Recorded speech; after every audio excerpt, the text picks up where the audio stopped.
And we are getting ready to kick off our summit day one wrap up. So I'm seeing a lot of other attendees from the second track roll in.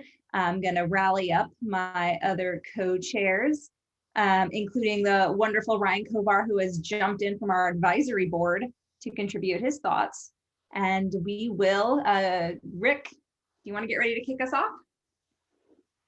We are here. We are crashing, Becca. Hey, everyone in track one, we're back. Hope you all had a good day. We had a great track two. So what are you singing, Rick? I was singing Reunited and it feels so good. Oh, okay. I shouldn't sing. I thought we all agreed that you wouldn't do that. Okay, I'm gonna go on mute. Forever. I see we got Zena, we got Selena. Selena has our amazing graphic recording from Ashton. You're a huge fan of that. Do you have it printed out yet, Selena? No, I don't have access to a printer currently, but I'm going to print this and frame it. We got John, we got Eric, we got Kelsey, we got gert-jan. We got a whole Brady Bunch here. I love it. So folks in Slack, if you're just joining us, this is sort of our wrap-up panel for the day. So there is a Slack channel called Panel Channel.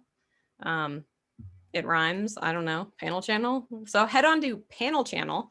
And if you have questions, it's probably gonna be easier. We'll try to like go between Slack and Zoom, but if you have a question you really want answered for any of our speakers who are here, throw that in the Zoom Q&A. And yes, this is being recorded. I like to say that at the beginning and the end of the day too.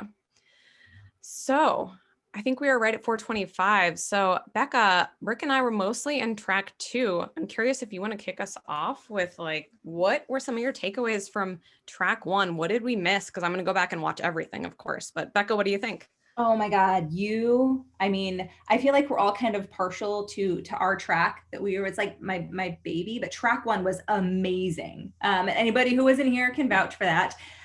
We had some fantastic talks. So definitely make time to watch those when they're recorded. I'm going to do the same for track two.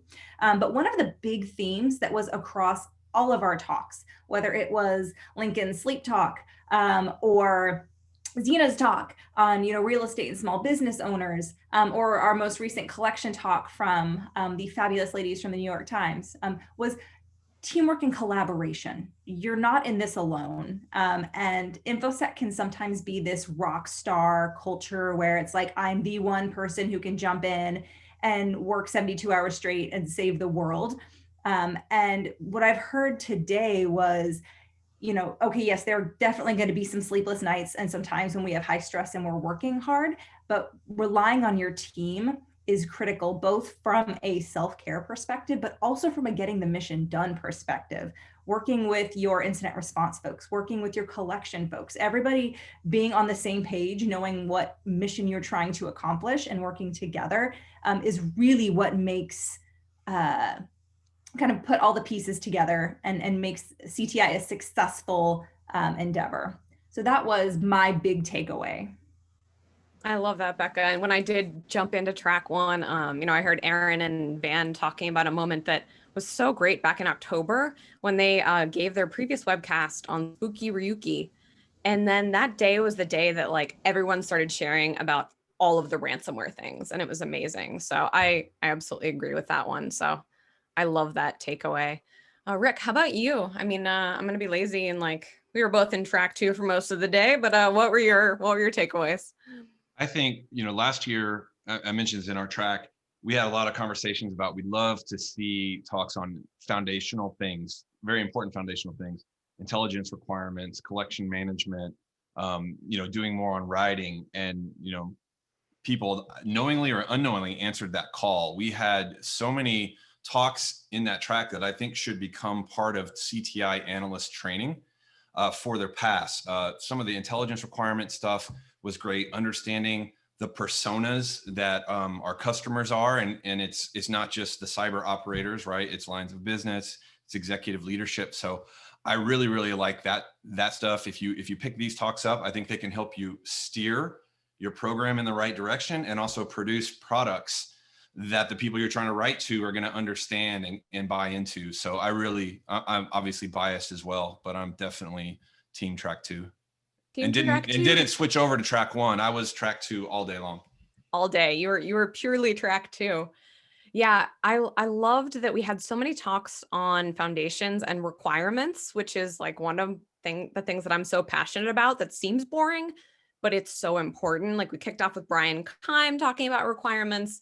Gert-Jan talked about requirements via like Bob Ross painting metaphors, which was beautiful.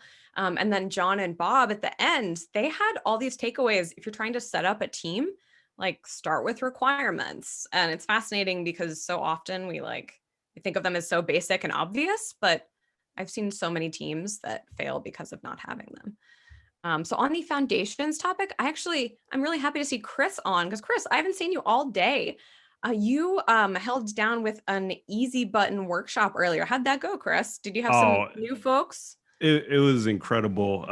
Just being able to, we had like up to, I think it was like 600 folks in the workshop, and we weren't really sure how it was going to turn out with everybody sharing all the things as they worked through the case studies. But there were so many people that had so many good ideas, even things that I haven't even thought of. I've been in the game for a long time, but you still constantly learn from different people. But it was incredible, and just talking about the basics, right? Requirements, and that's what the easy button really starts with, is eliciting those requirements. And so you really can't go wrong with that type of wisdom. Love it. And along the requirements line of thinking, a question that came in from Michael earlier in Slack. We've talked throughout the day about how CTI has to be justified, but someone noting that a lot of times our consumers or leadership, they don't recognize the value of CTI. And like, I think we can agree maybe CTI is a pretty mature field. Like this is our 9th year, something like that. We all do this every day. Why are we still facing consumers and leaders who don't get the value of CTI? So I'm going to open this up.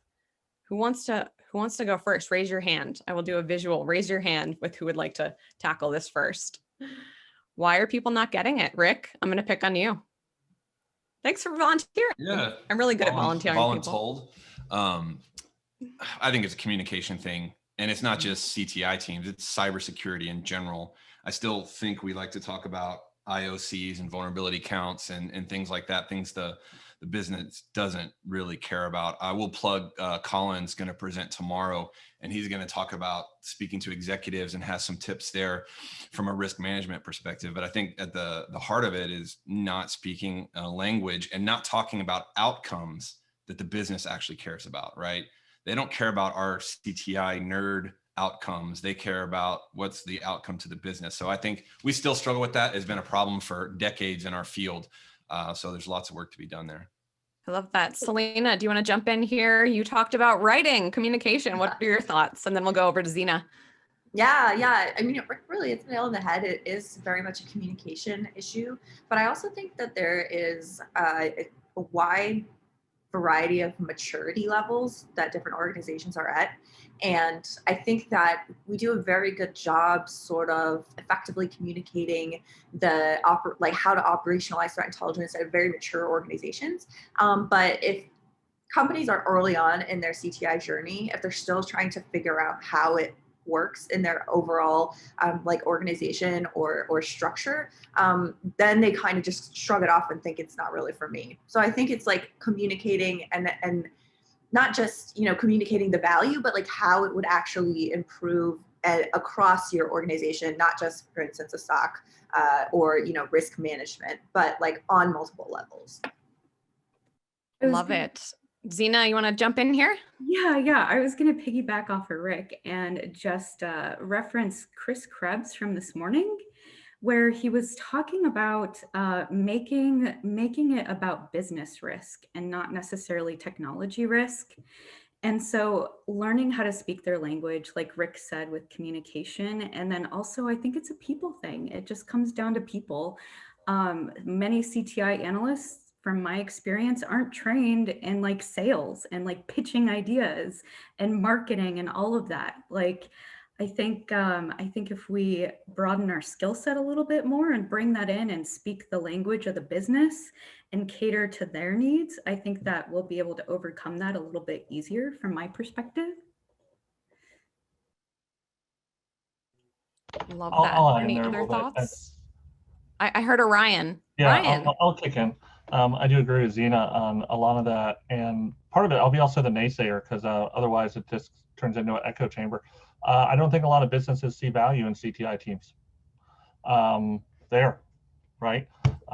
What's an indicator? I still get hacked. Great. I pay how many people for this? And I'm still, great. I have 5 people. Why didn't you stop SolarWinds? I don't have an answer for that. You had to say it. You had to bring SolarWinds up. Gert-jan, do you have something to say? SolarWinded. But I think that's a big part of it. And to Zena's point, Yeah. you have to market what it is. I think 2 years ago, maybe 3 years ago, there was a how to show value of your CTI team to the business. And you have to realize, unless you're working in the Department of Defense or US government, you are a cost center that is a very expensive one and is a nice to have, and is not something that when people do CFPs or RFPs, or if you're a vendor and they come back, they don't ask, do you have a CTI team? They ask, do you have a pen test report? Do you have SOC 2 compliance?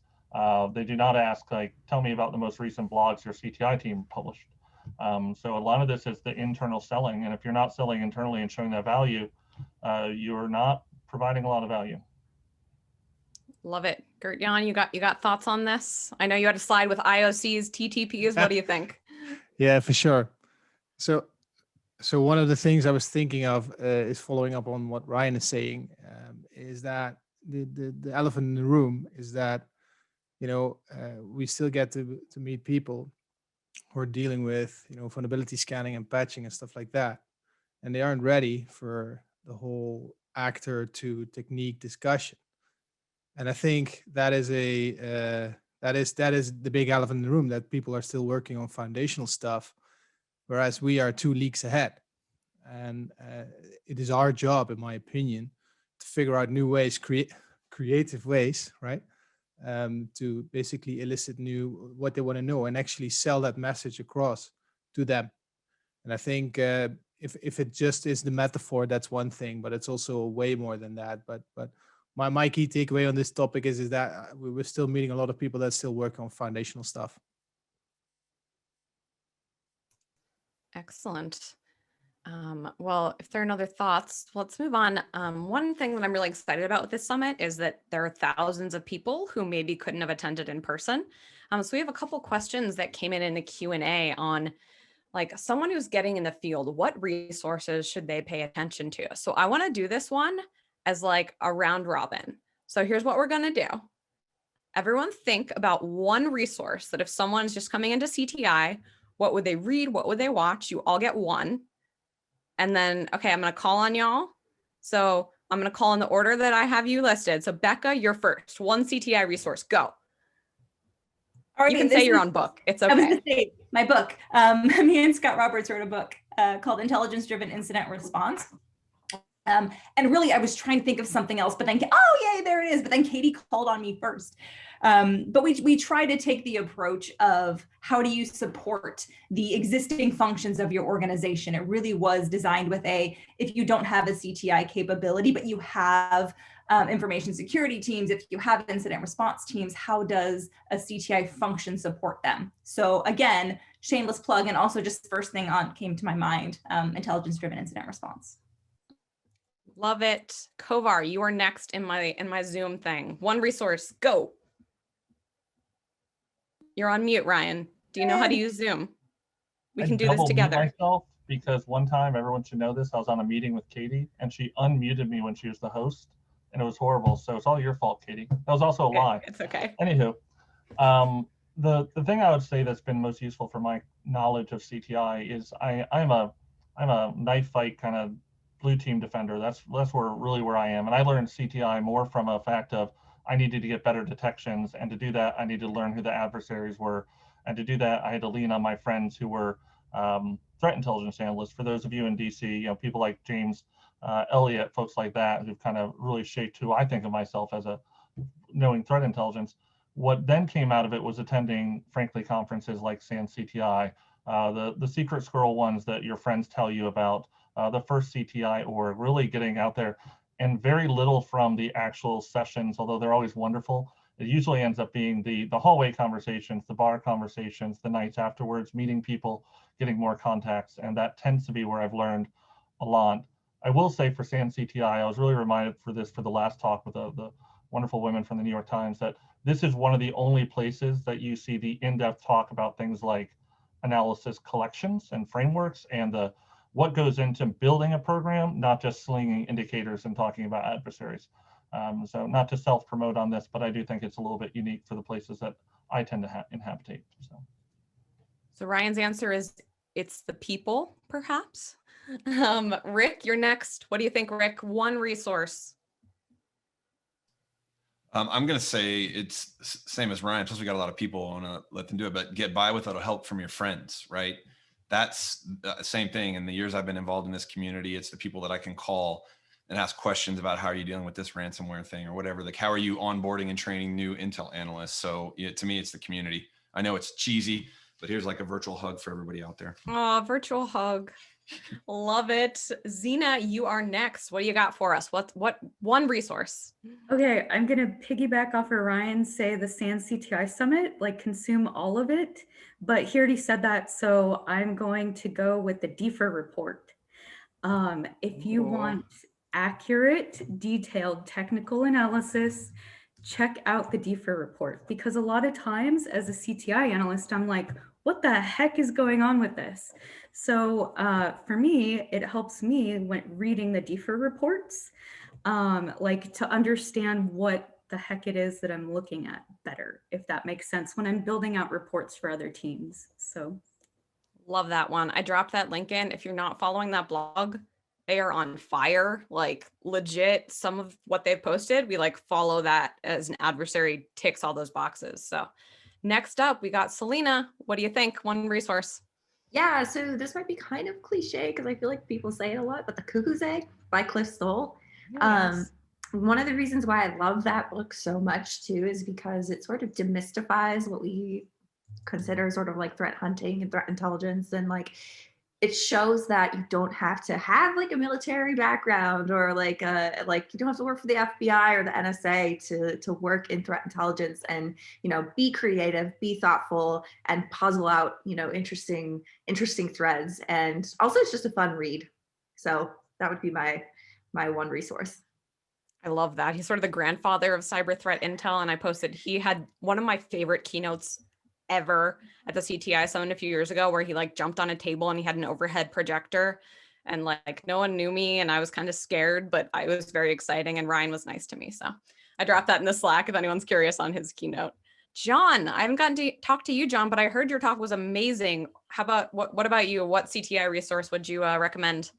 Thank you very much. So from the perspective of myself as kind of a reverse engineer, I would highly recommend the book Practical Malware Analysis. That really changed my approach to how I was doing analysis, which was all kind of self-taught up till there. But then reading that book really changed my perspective.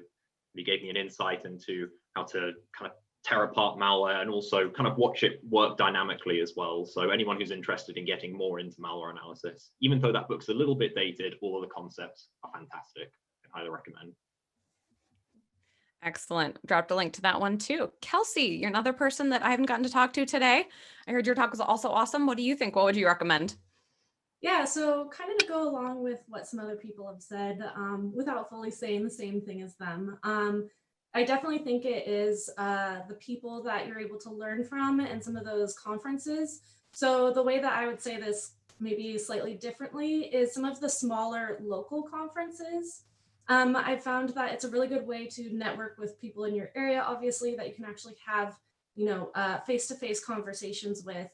And a lot of those conferences I found have pretty niche talks that maybe will get really technical, or they'll give you some cool insight that you wouldn't necessarily get at a larger conference that's going to potentially be more broad. So some of those talks have always been really interesting to me, and you really get a feel for the types of things people are working on, which even if it's not Intel related, it can give you an idea of, maybe I should go and research something in that area. It might kind of kickstart a new project for yourself. Love it. Thank you, Kelsey. Moving down, Gert-jan, you are next on my Zoom window. And then Eric's after him. Gert-jan, one resource, go. Wow. I was going to say follow like the coins in the Twitter, but Stop. I think somebody already did that. No, so I'm digging the whole hug the crowd, embrace Rick did. I'm thinking, I think the CTI community is about people, so it's about people sharing knowledge, wisdom, no matter of their background or whatever. And I think that is the key, with two little simple clicks of some blog of anyone in this particular room, you can find a dozen people that share their knowledge, that share their wisdom. So, the knowledge is out there, the expertise is out there. It's just the people. Follow the people, then you follow the knowledge, then you get the knowledge, then you get to the easy framework, then you get to, for example, the research Brian is doing at Forrester, every cool work, all of you are doing. Again, hugs to everyone. I think follow the people, then you get to the knowledge. I love it. I will always be good with that answer. Eric, you are up next. I also didn't get to see your talk, but I got to see your slides, which were awesome. So I'm going to watch that later. Eric, what would you recommend? Well, thank you. Gert-jan kind of took what I was going to say, which is really, follow good security researchers on Twitter. And I mean, don't just follow them on Twitter, read the actual posts that they link. Because, I mean, the best way to learn how intrusions work is reading case studies of intrusions. And I mean, ideally, you'd be at a place where you have lots of rich data, you have lots of vendor or whatever. But in any case, blogs routinely beat security vendors. And there are a lot of great vendors. I mean, obviously, I'm proud of CrowdStrike's blog, but our colleagues at Mandiant do phenomenal work as well. And there are many, many others. Read the original research, understand, so that you can understand the kill chain in practice, right? If they break down, here's the initial access mechanism all the way to actions on objectives, you can see how it works. And in so doing, understand how cyber works at a more technical level, because some of the blogs are very technical and involved, which is really good. And then you also understand how to write better, because the more that you read decent security writing, the more you'll understand how to structure your own reports to cater to stakeholders. But when people write something you find interesting, you can also always reach out. I think pretty much everyone is happy when people reach out to them over Twitter or Slack or whatever. Love it. Thank you, Eric. And Chris, what one resource, and it's okay if it's your own, it's okay to plug yourself here. We're all good with self-promotion. Chris, what do you think? Yeah, so I'm a sucker for podcasts. I'll plug someone else first, and then I'll plug my stuff. But stories, they occupy such a unique space in our minds, and stories stick with us. So I got to shout out my brother, Jack Resider. He does Darknet Diaries. He's a slow news junkie. He really encapsulates the entire story from end to end. And that's one thing that we want to learn as threat intelligence analysts. We want to know what happened in the past so we don't repeat those mistakes. So definitely shout out, definitely use Jack's podcast as a resource. And then, of course, Hacker Valley Studio is a resource that I'm proud of. It's been 2 years already, which is incredible. We had Hacker Valley Blue last year, which focused primarily on threat intelligence, and Jack was on that season. So definitely check that out, hackervalley.com. We'd love to see everybody out there, and definitely reach out if you find something of value, and see if we can help out in any other way. Love it. Drop that link in for you, Chris, into Slack. Come down to Lincoln. Lincoln, another talk that I'm super sad I missed, but does anyone else? It's recorded, so you're good, right?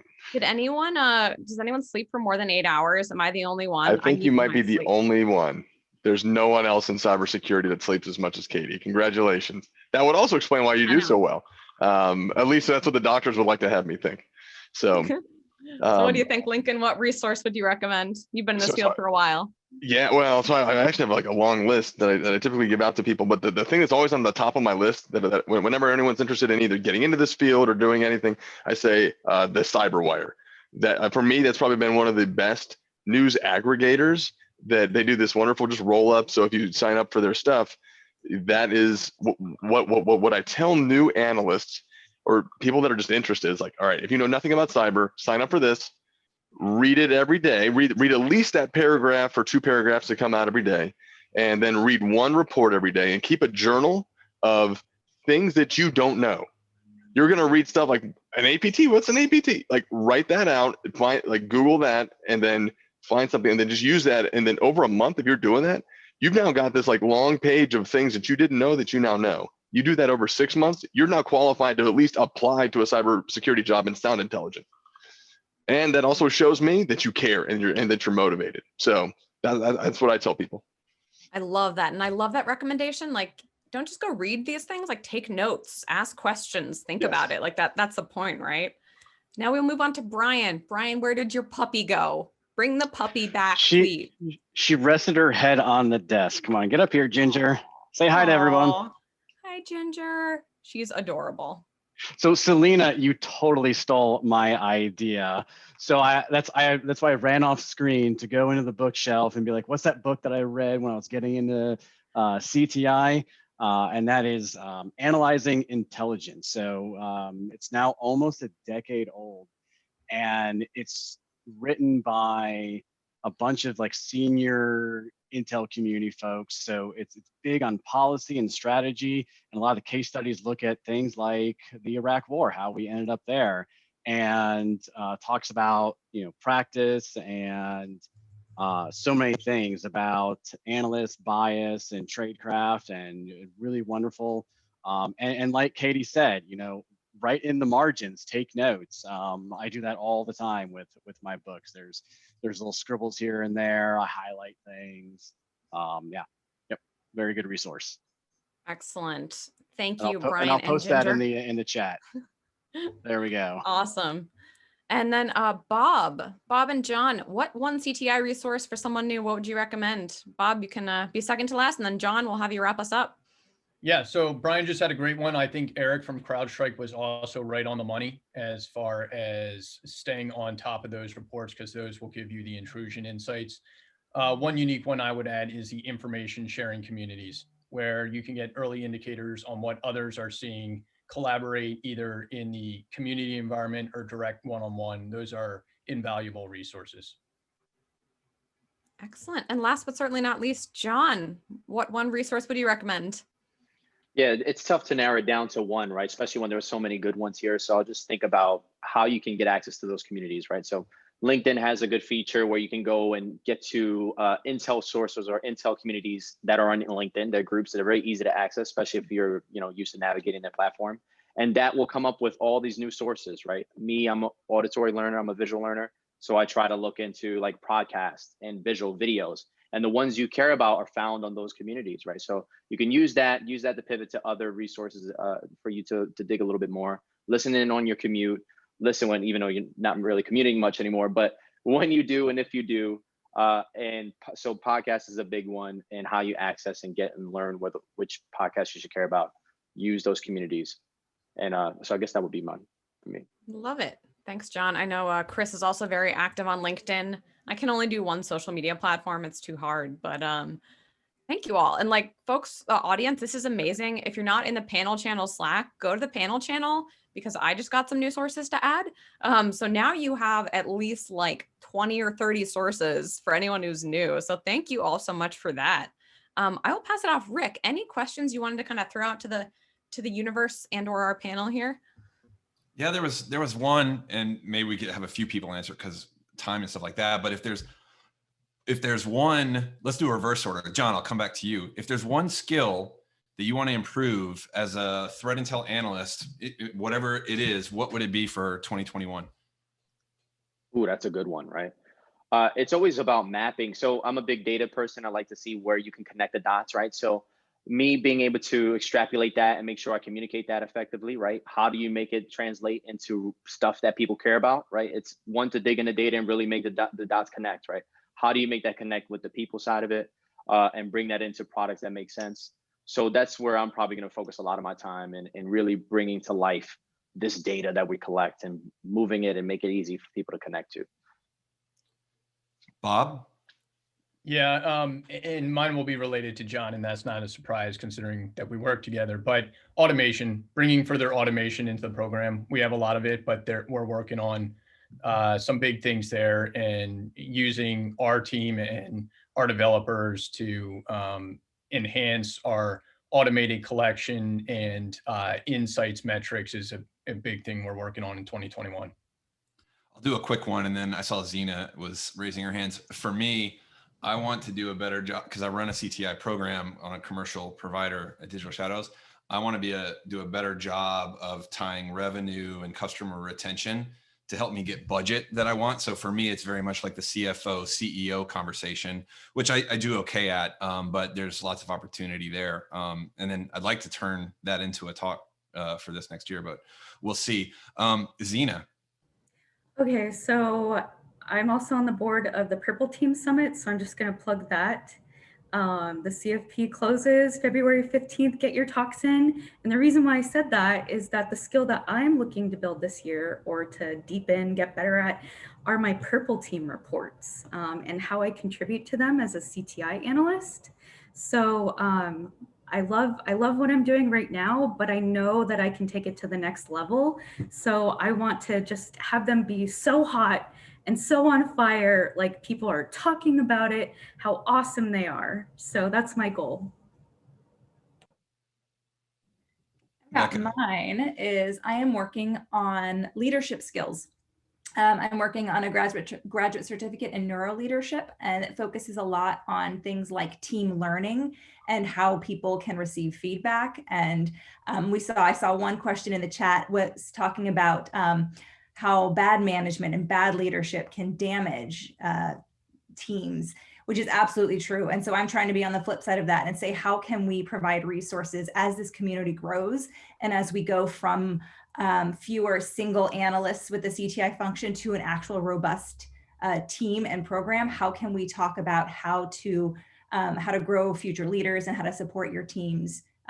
Pandemic times, non-pandemic times, I think there is always space for better leadership and better teamwork.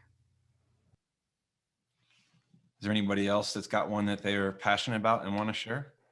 Yeah, I'll jump and say it. So like for me, it's improving on my weaknesses, and so I think everyone would love to do that. But like for me, I know I come from a non-techie background, and so trying to build more technical skills, both in just like information security technical skills, but also just in a fun kind of way, like getting into building computer games. I recently discovered it's called NES Maker, but you can build 8-bit old school like Nintendo Entertainment System games. I'm trying to do that with kids, and so that's a way to kind of also get them into coding and kind of build that just kind of foundational technical skill set. So that's something I'm trying to. So you're giving us our pipeline of future CTI Summit attendees. I like it. Exactly. I think I saw Eric and then Kelsey. We'll go with that order. Eric?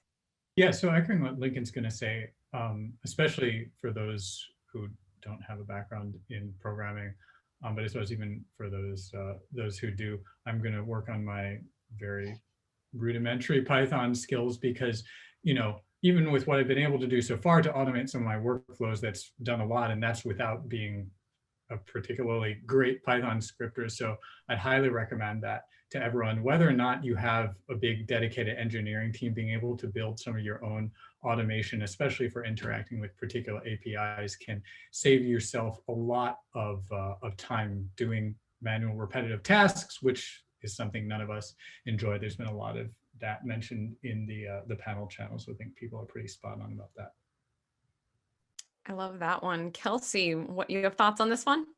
Yeah, so I guess mine kind of is growing off the last two as well. I actually came from Intel from an engineering background. So a lot of my education's been more in some of that technical computer science background. I'm currently working to get my master's in it as well. So I usually do a lot of my analysis through some of these different scraping and automation techniques. And one of the things that I've been really trying to build time into my schedule to do is start implementing some of the next stage stuff to do some machine learning to kind of narrow in on what some of those patterns and trends are, and being able to kind of look at that in like a larger view and really be able to see what that looks like and not just have to rely on, numbers or gut feelings or things like that. Love it. Any last thoughts? Kovar, were you unmuting? Sure. The one thing I've been really interested in this year is over the last 8 months or so, starting with COVID and then apparently the incident that shall not be named, was the explosion of public-facing data that people needed to ingest yesterday, which I hadn't really seen. I mean, I have seen it, but it just really came to front this last couple of months. So really putting thought around how do we, for me, I help a lot of customers with that, right, of ingesting IOCs or ingesting intel, and really spending a lot of time describing the difference between what threat intel is and what threat data is, and why you shouldn't just take anything in, and why 8.8.8.8 will not be a great thing to bring in, or Tequila Boom Boom is not actually as bad as you think it is. And I want to think more about how do we operationalize that to go in to systems for people to actually find quality detections as fast as possible, rather than having to wait hours or days. Actually, there's for example, the MITRE Sightings project, which I think is a really cool idea of sharing information quickly. And there's a lot of good background data and information there of like how you can share information between people. One thing that comes to mind is a sticks object, which I usually hate. But you look at that and there's 52 objects, give or take, I think, in a sticks object, and people still just share an MD5. So it's basically just a CSV. So what does that mean, and how do we share more information on that effectively without going down the rabbit hole of we're back to Slack and Keybase for sharing IOCs with no context? And I think we are almost at time, so we're gonna have to leave it there. But I think like sharing without going down rabbit holes, like that's a good note to end on. Becca, Rick, any last words as we bring up our final administrative slides for the day? I'm just super appreciative of everyone attending, and I'm actually very pleased at how well this went off. Quite nervous about it leading up to it, although I know it's not SANS' first rodeo when it comes to this sort of stuff. But I'm very thankful for all of you guys to take time. I think we've really had a great day one, and we'll have a great day two as well. Yeah, I'm excited for tomorrow. Tomorrow we've got our solutions track as well. Katie, I'm sure when we pop into our final closing remarks, we can talk more about that. But no, I think today has been fantastic. All the talks I saw were great. And this is the first year we've done 2 tracks. And so that was pretty significant. And of course, the one downside is that I only got to see half the talks on the first day, but that's why they're recorded. Love it. Yeah, full day tomorrow as well. We have the link up there. If you can take a moment to just complete evaluations, all the speakers that you see in front of you worked really hard on their talks, as we can all tell. If you can take a moment to give them feedback, that would be wonderful. And for all the amazing resources everyone shared, we tried to capture as many of those as we could in that panel channel in Slack. So as we start to wrap up, this is the end of our day one double track. We have a full day tomorrow as well. We'll be kicking off at 9 a.m. Eastern. I think that's all we got for you folks. So yeah, the Slack will stay open for a while if you want to chat, but we will officially end there. Thank you all so much. We will kick off at 9 a.m. Eastern tomorrow, where 3 presenters from Mandiant are going to be talking about the incident that shall not be named. So you are not going to want to miss that one. Becca, anything else I'm forgetting? Nope, I think that is it. We will see you all tomorrow, bright and early. Have a great evening. See you tomorrow, everyone. Thank you. Stay safe.